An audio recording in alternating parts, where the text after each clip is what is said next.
It is Sunday school, and I know we're starting a little bit early here. We're starting about 15 minutes early this morning.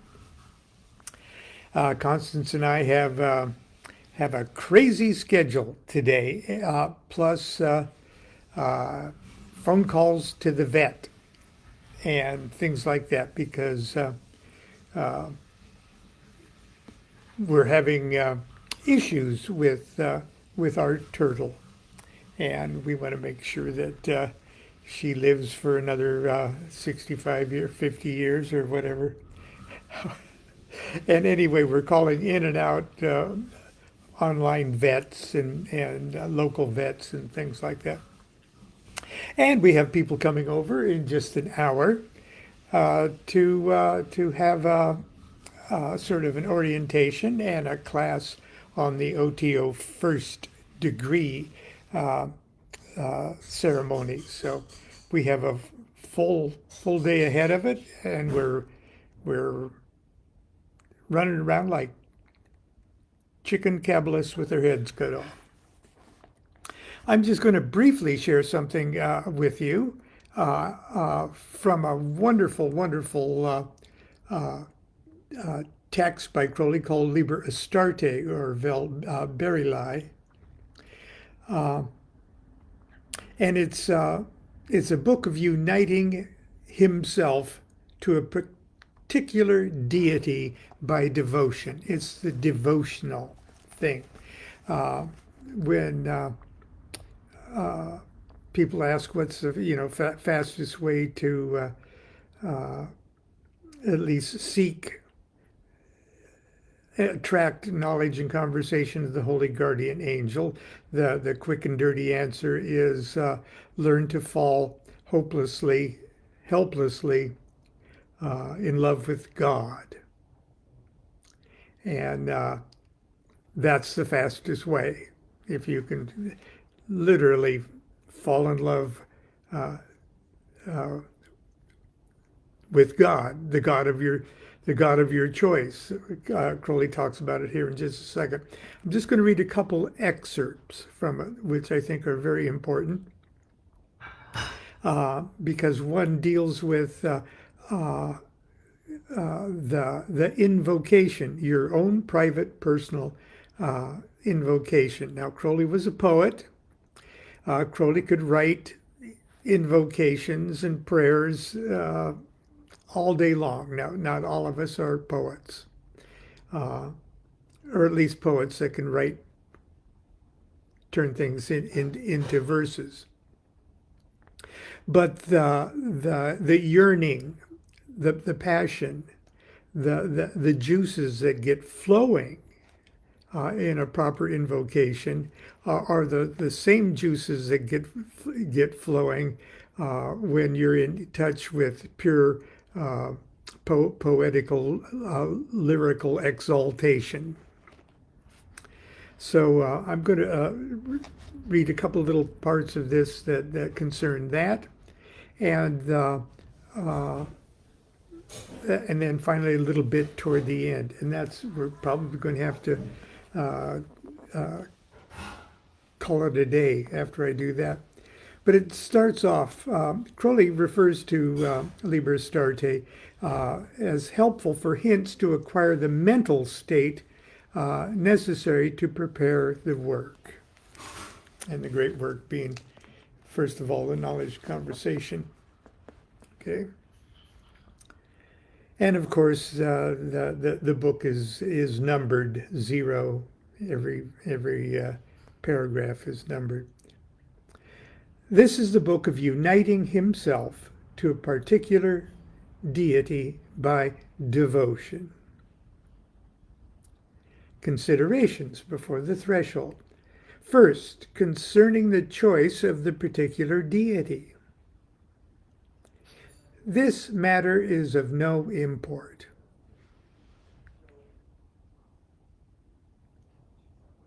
I should just stop right there and I'll see you tomorrow. But the choice of your deity is of no import. So be it that thou choosest one suited to thine own highest nature. Howsoever, this method is not so suitable for gods austere, such as Saturn, or intellectual, such as Thoth, but for such deities as in themselves partake in any wise of love, it is a perfect mode.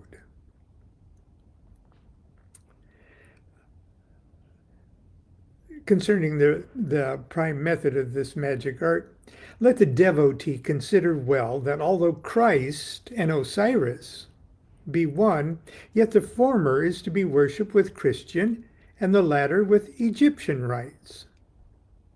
And this, although the rites themselves are ceremonially equivalent, there should, however, be one symbol declaring the transcending of such limitations. And with regard to the deity also, there should be some one affirmation of his identity, both with all other similar gods of other nations, and with the supreme, of whom all are but the perfect reflections. In other words, choose one, and you're choosing them all. Concerning the chief place of the devotion, this is the heart of the devotee and should be symbolically represented by that room or spot where one loves best. And the dearest spot therein shall be the shrine of his temple. It is most convenient if this shrine and altar should be sequestered in woods, of course, or in a private grove or garden. But let it be protected from the profane. Okay, then it goes on and talks about the image of the deity and things like that. I hope I'm giving you enough of a taste to make you want to read this for yourself. It's a very short thing, even if I would read it all, which I can't do this morning. But I wanted to read this about this invocation, whether you're a poet or not. This is what he says. Let the philosophers, that's the general grade that you'd be thinking seriously on about a work like this. Let the philosophers prepare a powerful invocation of the particular deity according to his ingenuine,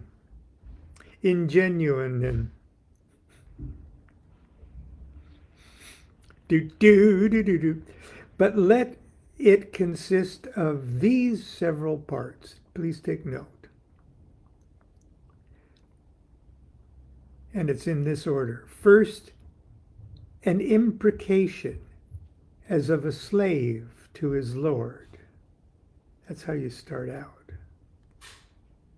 Okay, that's like awe. You're in awe at first.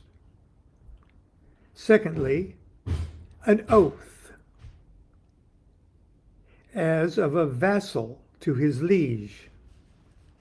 So that'd be like fealty. Those of you who've undergone formal initiations will also see this same sequence of events and duties and pledges in an initiation ceremony. Thirdly, a memorial as of a child to his parent.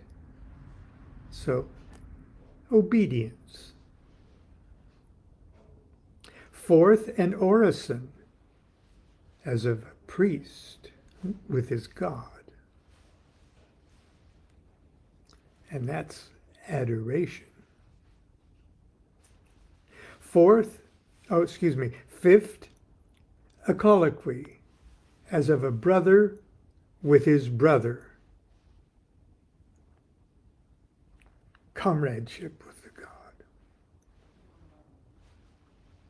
Sixth, a conjuration as to a friend with his friend.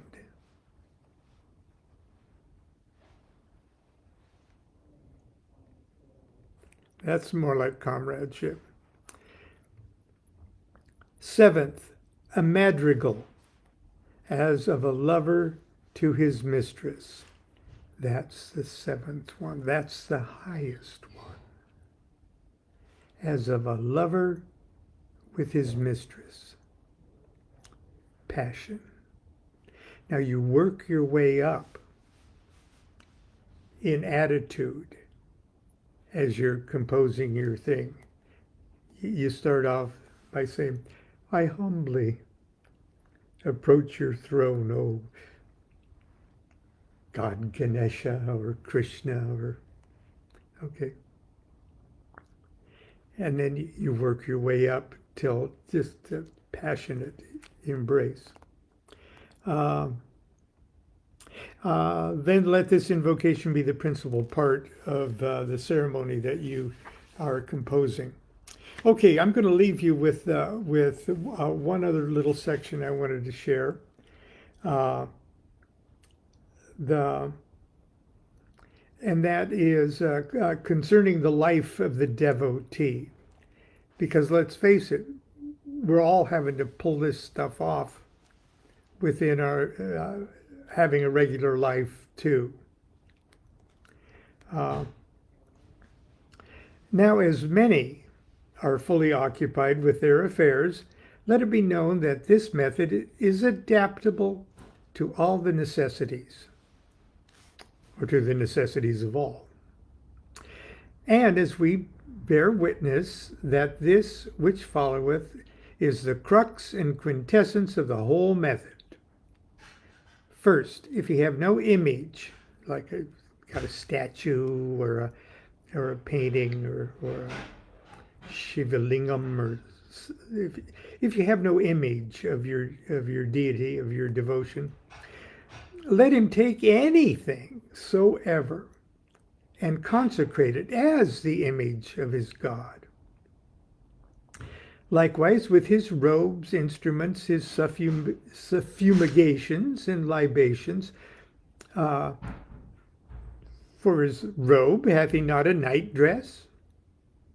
For his instrument, a walking stick? For his suffumigations, a burning match? For his libation, a glass of water? But let him consecrate each thing that he useth to the service of that particular deity, and not profane it with any other use. Next, concerning his time, if it be short, let him labor mentally with his invocation, concentrating it, and let him perform this invocation in his heart, whenever he hath the leisure, and let him seize eagerly upon every opportunity for this. I have a devotional chant that I do, and I had many lengthy opportunities to do it, standing in airport lines, waiting at airport gates. Constance is bringing out some incense. In her apron. Thank you, dear. Is that for your devotion to me? Why not? Aww. He's so brave. Oh, I'm not so brave. Okay.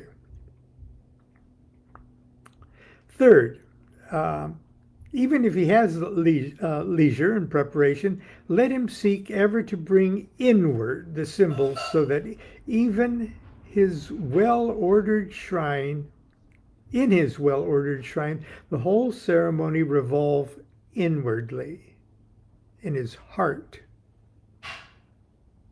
That is to say, the temple of his body, of which the outer temples is but an image. For the brain is the shrine,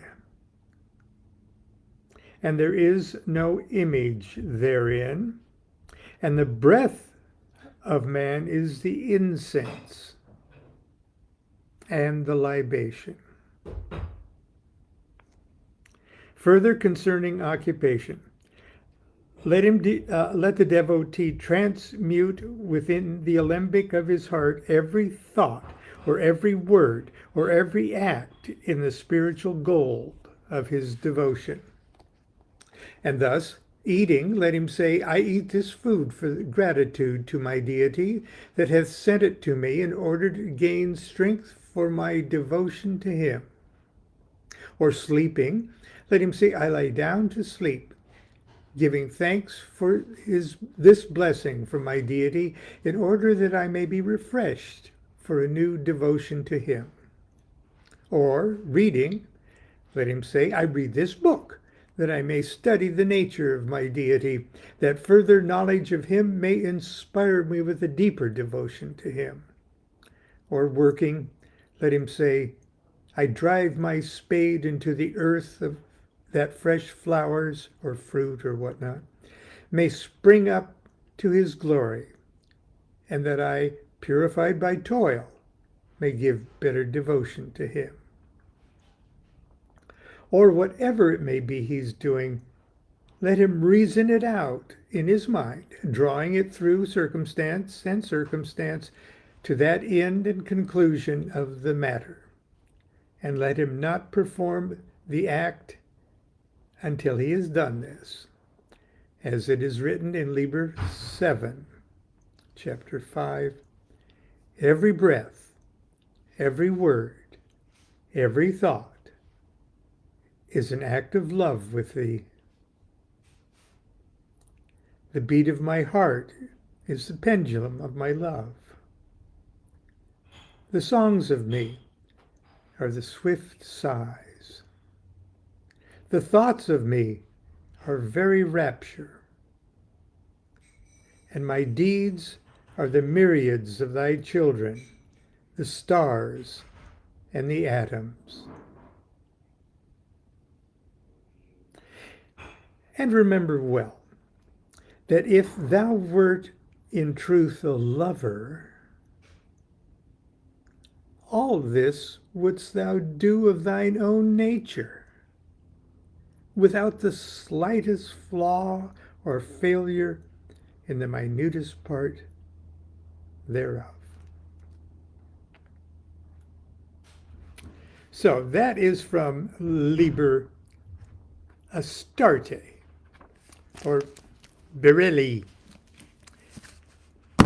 And you can find it in Theory and Practice in a million other places, and in 16 seconds if you just Google it on the internet. Well, I have to wrap things up here. We've got a lot to do this morning, and I'll see you early, or I'll see you on time, hopefully tomorrow morning, for the order of Monday morning.